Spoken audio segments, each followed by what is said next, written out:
Assalamualaikum warahmatullahi wabarakatuh. Selamat malam. Dalam kehidupan kita sehari-hari banyak sekali kita dan selalu kita pikirkan mengenai keinginan-keinginan kita. Namun sadarkah kita bahwa keinginan-keinginan itu adalah sumber penderitaan? Malam ini kita bahas tentang bagaimana timbulnya penderitaan dan kesengsaraan dalam hidup kita, yang itu bisa kekal dan abadi selama hal ini kita tidak kontrol. Keinginan atas dasar di luar daripada keperluan itu adalah titik penderitaan atau awal penderitaan. Nah, bagaimana solusinya sehingga kita tidak banyak berkeinginan yang mungkin kita tidak perlu sangat, tidak memerlukan sangat, tidak penting sangat, tidak wajib, karena di luar daripada kebutuhan kita sehari-hari.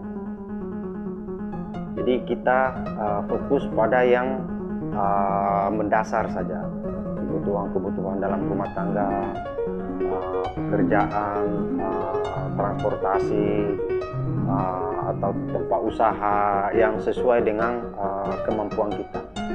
Nah, selebihnya bila kita berkeinginan untuk memiliki sesuatu yang di luar daripada pendapatan kita, kemampuan pendapatan kita, itu dari nafsu. Jadi itu kita harus kontrol. Jadi harus bijak, harus cerdas untuk mengontrol semua itu. Jadi kita harus ada kecerdasan emosi. Di sini sangat penting. Karena dari emosi ini timbul banyak masalah. Dari emosi itu timbul kekecewaan, kegelisahan, amarah, dan lain-lain. Banyak sekali yang ditimbulkan oleh emosi. Jadi kita harus mempunyai kesadaran emosi. Nah, ini sangat penting sebab setiap hari kita punya rasa ingin berkeinginan, atau minimal kita ada rasa ingin berkeinginan. Jadi belum berkeinginan baru kita berkeinginan untuk sesuatu yang mungkin terlalu besar bagi kita atau melampaui daripada kemampuan kita. Jadi tentang mengontrol ini sangat diperlukan kesadaran. Jadi dalam hidup kita ini kesadaran itu paling utama. Sebab dengan kesadaran ini adalah dia suatu ruang yang bisa mengontrol luar dalam kesadaran ini. Jadi kesadaran ini adalah titik di mana kebahagiaan itu muncul, di mana kebahagiaan itu terjaga dengan kesadaran. Karena dengan tingkat kesadaran yang tinggi atau tingkat kesadaran emosi yang tinggi itu bisa menjaga dari luar dan dari dalam. Nah, dari pemikiran kita, contohnya kita mau memutuskan sesuatu, itu harus kita cerdas emosi, karena sesuatu yang kita putuskan dan tidak sesuai dengan keinginan kita, tidak sesuai dengan target, tidak sesuai dengan hasil yang kita mau, itu kan timbul emosi. Nah, dari emosi ini akan banyak timbul hal-hal yang mungkin merugikan diri kita, keluarga kita, kerabat kita dan sekitar kita. Jadi mengontrol emosi kita harus cerdas. Contoh, kita ada masalah, kita dituntut untuk memutuskan. Jangan putuskan di saat itu, harus cerdas, cari waktu untuk memutuskan. Karena tanpa kecerdasan dalam memutuskan hal itu tidak betul, tidak benar, akan terjadi kesalahan-kesalahan, dan itu sangat merugikan kita.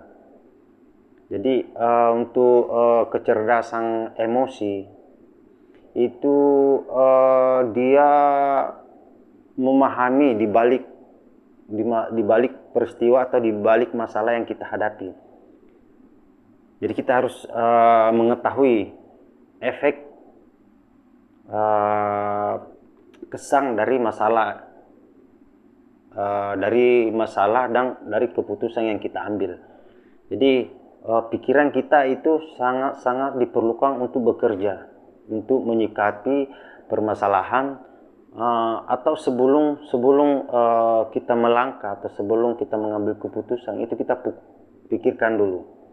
Kita pikirkan dulu nantinya bagaimana dan sesudahnya bagaimana, kesannya apa, efeknya apa. Nah, di sini sangat perlu kecerdasan emosi. Sangat diperlukan. Kecerdasan emosi itu kesadaran sebenarnya. Dia kesadaran, kecerdasan emosi. Kita sadar setiap mengeluarkan kata-kata kita pikirkan dulu. Itu juga kesadaran. Atau memikirkan sesuatu kejadian setelahnya. Sebelum setelahnya kita sudah nantinya ini akan seperti ini. Dengan cara mengumpulkan bukti-bukti, kita mengumpulkan data-data, kita bisa mengetahui di balik masalah itu akan terjadi seperti ini. Tapi kita harus belajar untuk meningkatkan kecerdasan emosi dulu. Dimulai dari kesadaran yang diperlukan dalam hal yang kecil-kecil. Tidak perlu yang besar-besar. Kita belajar step by step, ya, sedikit demi sedikit. Itu sangat penting. Karena siapapun di dunia ini mungkin selalu ingin berkeinginan lebih dari apa yang dipunyai sekarang atau yang apa yang ada di tangannya. Dia akan lebih, karena bukan manusia namanya kalau tidak berkeinginan. Nah, dalam hal ini kita perlu cerdas dalam mengontrol keinginan. Bukan berarti kita tidak boleh berkeinginan, tidak. Cuma kita kontrol apakah keperluan itu wajib mendasar atau keinginan itu berdasarkan nafsu atau berdasarkan sepele-sepele saja. Itu mungkin sangat mengganggu. Apalagi kemampuan kita atau mata pencarian kita kerja gaji 5-6 juta, kita mau kredit mobil yang kreditnya 1 bulan 3-4 juta. Ada anak sekolah, bayar ini bayar itu untuk makan. Itu bisa-bisa 0,% punya saldo itu habis 4 bulan tarik. Itu karena apa? Kita melewati atau melompati keperluan-keperluan yang tidak seperlunya, belum layak,